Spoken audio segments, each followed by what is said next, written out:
ଯୁଦ୍ଧ ସମୟରେ ଶସ୍ତା ହେଲା ତେଲ। ଏଠାରେ ପାଖାପାଖି 80 ଟଙ୍କା ହ୍ରାସ ପାଇଛି ପେଟ୍ରୋଲ ରେଟ୍। ଆସନ୍ତୁ ଆଜି ଆମେ ଏହି ଖବର ଉପରେ ଟିକେ ନଜର ପକାଇବା। କେଉଁଠି ଓ କେଉଁ ରାଜ୍ୟରେ 80 ଟଙ୍କା ହ୍ରାସ ପାଇଛି ପେଟ୍ରୋଲ ରେଟ୍? ଆସନ୍ତୁ ଆଜି ଆମେ ଏହି ଭିଡ଼ିଓ ମାଧ୍ୟମରେ ଜାଣିବା। ତେଣୁ ଭିଡ଼ିଓକୁ ଆରମ୍ଭ କରିବା ପୂର୍ବରୁ ଆପଣ ସମସ୍ତଙ୍କୁ ଅନୁରୋଧ, ଯେଉଁମାନେ ଏପର୍ଯ୍ୟନ୍ତ ଆମ ଚ୍ୟାନେଲକୁ ସବସ୍କ୍ରାଇବ୍ କରିନାହାନ୍ତି ଆପଣମାନେ ଏବେ ହିଁ ଆମ ଚ୍ୟାନେଲକୁ ସବସ୍କ୍ରାଇବ୍ କରନ୍ତୁ ଆଉ ଏହି ଭିଡ଼ିଓକୁ ବହୁତ ମାତ୍ରାରେ ଲାଇକ୍ ସେୟାର କମେଣ୍ଟ କରନ୍ତୁ। ତେବେ ଚାଲନ୍ତୁ ଡେରି ନ କରିକି ଆଜିର ଏହି ଭିଡ଼ିଓଟିକୁ ଆରମ୍ଭ କରିବା।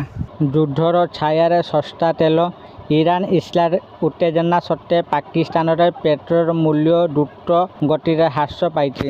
ଆଜି ହଠାତ୍ ଖସିଗଲା ପେଟ୍ରୋଲ ରେଟ୍। ଆପଣ ଜାଣି ଆଶ୍ଚର୍ଯ୍ୟ ହେବେ ଯେ 10 ଟଙ୍କା କି 20 ଟଙ୍କା ନୁହେଁ, ଏକାବେଳକେ 80 ଟଙ୍କା ଖସିଲା ପେଟ୍ରୋଲ ରେଟ୍। ଏହି ଖବରଟି ଆପଣଙ୍କୁ ଚକିତ କରିପାରେ, କିନ୍ତୁ ଏହା ପ୍ରକୃତରେ ଘଟିଛି।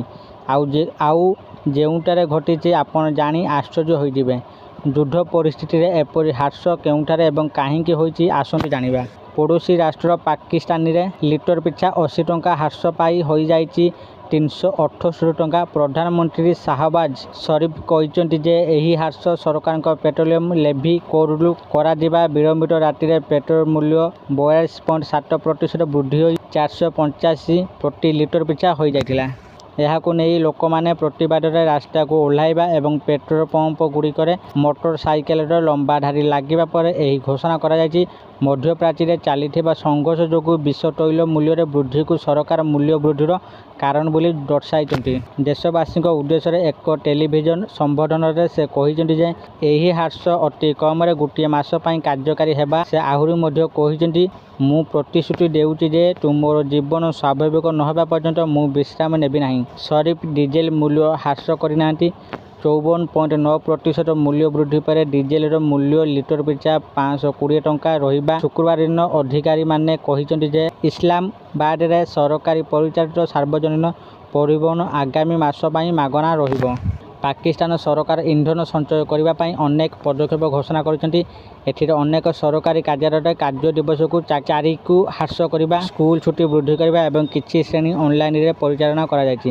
ଇରାନ ଯୁଦ୍ଧ ଯୋଗୁଁ ସ୍ପଷ୍ଟ ହୋଇଥିବା ସଂକଟର ମୁକାବିଲା କରିବା ପାଇଁ ଅନେକ ଏସୀୟ ଦେଶ ଇନ୍ଧନ ମୂଲ୍ୟ ବୃଦ୍ଧି କରିଛନ୍ତି କିମ୍ବା ଅନ୍ୟାନ୍ୟ ପଦକ୍ଷେପ କାର୍ଯ୍ୟକାରୀ କରୁଛନ୍ତି। ହରମୁଜ ପ୍ରଣାଳୀ ଦେଇ ଶକ୍ତି ପରିବହନ ବାଧାପ୍ରାପ୍ତ ହୋଇଥିବାରୁ ଏହି ସଂକଟ ଉପୁଜିଛି।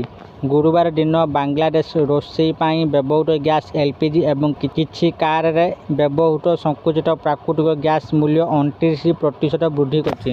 ଏହି ସପ୍ତାହର ଆରମ୍ଭରେ ଅନ୍ତର୍ଜାତୀୟ ମୁଦ୍ରାସ୍ଫୀତି IMF ଚେତାବନୀ ଦେଇଥିଲା ଯେ ପାକିସ୍ତାନ ଭଳି ଦୁର୍ବଳ ଅର୍ଥନୀତିଗୁଡ଼ିକ କେବଳ ଉଚ୍ଚ ଶକ୍ତି ମୂଲ୍ୟ ନୁହେଁ ବରଂ ଯୋଗାଣ ଶୃଙ୍ଖଳା ବାଧା ଯୋଗୁଁ ମଧ୍ୟ ଚାପରେ ଅଛନ୍ତି।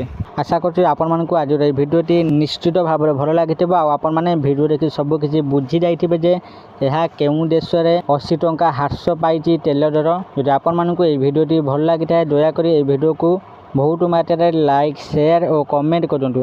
ଆଉ ଯେଉଁମାନେ ଏପର୍ଯ୍ୟନ୍ତ ଆମ ଚ୍ୟାନେଲକୁ ସବସ୍କ୍ରାଇବ୍ କରିନାହାନ୍ତି ଆପଣମାନଙ୍କୁ ଅନୁରୋଧ, ଆପଣମାନେ ଏବେ ହିଁ ଆମ ଚ୍ୟାନେଲକୁ ସବସ୍କ୍ରାଇବ୍ କରନ୍ତୁ।